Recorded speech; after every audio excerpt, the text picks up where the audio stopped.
बिहार विधानसभा चुनाव को लेकर राजनीति गलियारों में एक दूसरे पर आरोप प्रत्यारोप का दौर जारी है। इसी क्रम में जनसुराज सूत्रधार प्रशांत किशोर के उस बयान पर, जिसमें उन्होंने एक प्रेस कॉन्फ्रेंस के दौरान जदयू नेता व मंत्री अशोक चौधरी पर अपनी बेटी शांभवी चौधरी के लिए टिकट खरीदने का आरोप लगाया था, जिसके बाद अशोक चौधरी ने न्यायालय का दरवाजा खटखटाया है, जिससे एक तरफ प्रशांत किशोर की परेशानी बढ़ गई है तो दूसरी तरफ जनसुराज के प्रदेश प्रवक्ता संजय ठाकुर ने पलटवार किया और कहा है कि अशोक चौधरी ने अपनी राजनीति चमकाने को लेकर न्यायालय का दरवाजा खटखटाया है।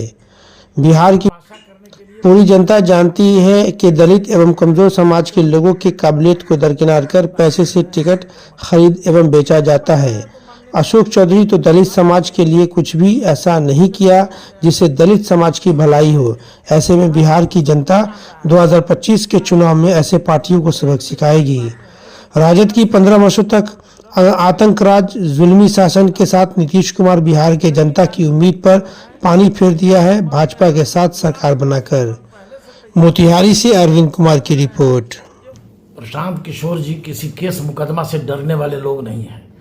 केस वो जानबूझ करके पॉलिटिकल तमाशा करने के लिए, पॉलिटिकल एडवांटेज लेने के लिए अशोक चौधरी मुकदमाबाजी की बात कर रहे हैं या मुकदमा कर रहे हैं। मुकदमा कर रहे हैं तो माननीय न्यायालय में हम उसका जवाब देंगे, हम संतुष्ट करेंगे न्यायालय को।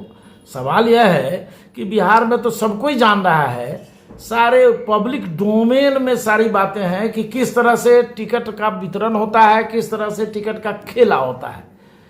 कई राजनीतिक दल हैं जिनके संबंध में आम जनता में परसेप्शन पहले से तैयार है।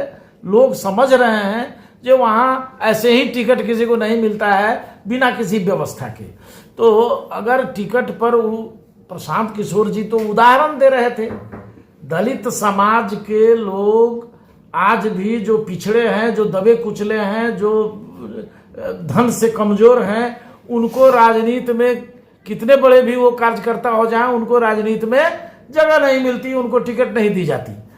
इस बात पर आदरणीय प्रशांत किशोर जी ने एक प्रेस कॉन्फ्रेंस के दौरान ये चर्चा करी थी कि देखिए सक्षम लोग, जो पैसे वाले लोग हैं, जो ताकतवर लोग हैं, वो कैसे टिकट मैनेज कर लेते हैं और अपनी बेटी को, अपने बेटा को टिकट दे करके या एमएलए एमपी बनवा देते हैं।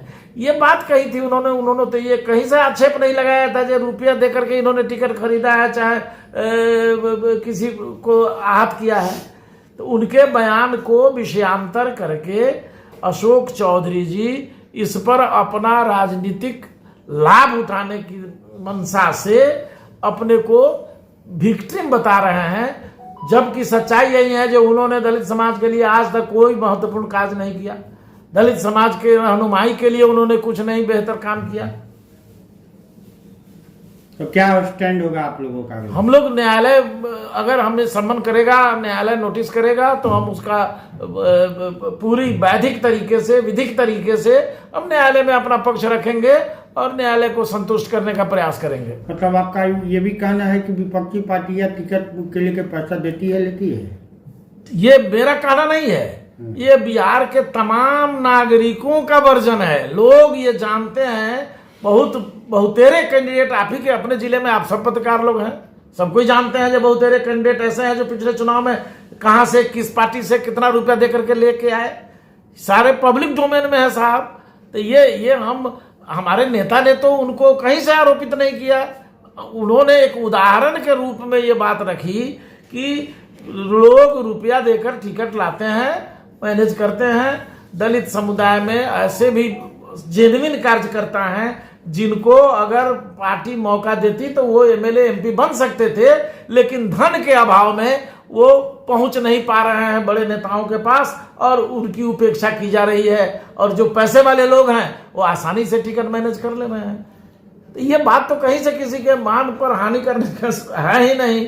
लबरई का मानहानि का मुकदमा कर रहा है, वोल्टेज अपना टाइट करने के लिए जो हम प्रशांत किशोर जी से लड़ रहे हैं, उनको मालूम नहीं है ये प्रशांत किशोर जी उस शख्सियत का नाम है जिसने बिहार में एक सशक्त राजनीतिक धुरी की स्थापना कर दी है। एक ऐसा राजनीतिक विकल्प जिससे जो नौजवानों, बुजुर्गों, अकलियतों, दलितों, पिछड़ों सवर्णों एवं समाज के सभी वर्गों के लोगों की उम्मीद जग गई है। ये बिहार की उम्मीदों के चांद बन गए हुए हैं, ये बिहार के लिए राजनीतिक आइकॉन बन गए हैं। और इस वजह से जनता दल यू, भारतीय जनता पार्टी, कांग्रेस और राजद सबको पेट में चूहा कूदने लगा है, सबकी को बुखार पकड़ लिया है। इसलिए सब के सब आदरणीय प्रशांत किशोर जी पर हमलावर बना हुआ है, जिसे बिहार की जनता देख रही है। चूंकि इन तमाम राजनीतिक दलों के शासन व्यवस्था से बिहार की जनता वर्षों से त्रस्त है, त्राहिमाम कर रही है और अब मुक्ति चाहती है। तो मुक्ति तो तभी संभव है जब एक तीसरा ताकतवर विकल्प राजनीति में सामने आए। लगता है कि प्रशांत किशोर इस बात कुछ अच्छा करेंगे। निश्चित रूप से अच्छा करेंगे, क्योंकि आपको मालूम है कि एक तरफ है माह रोशन, एक तरफ है माहरू। इस धधकती आग में कैसे बचेगी आबरू? अब बिहार की जनता के सामने आबरू बचाने का सवाल है। राजद का 15 वर्षों तक आतंक राज, जुल्मी शासन, भ्रष्टाचारी शासन को जनता झेल चुकी है, फिर से तेजस्वी को लाने के मूड में नहीं है। तो दूसरी तरफ नीतीश कुमार जी पर बड़ी उम्मीद थी, लेकिन इन्होंने उम्मीदों पर पानी फेर दिया। ये भैंस पानी में बैठ गई। भारतीय जनता पार्टी और नीतीश कुमार के गठजोड़ की सरकार ने बिहार को, शिक्षा व्यवस्था को, बिहार के बेरोजगारी रोजगार को और यहाँ के तमाम विकास के कार्यों को रसातल में धकेल दिया है साहब।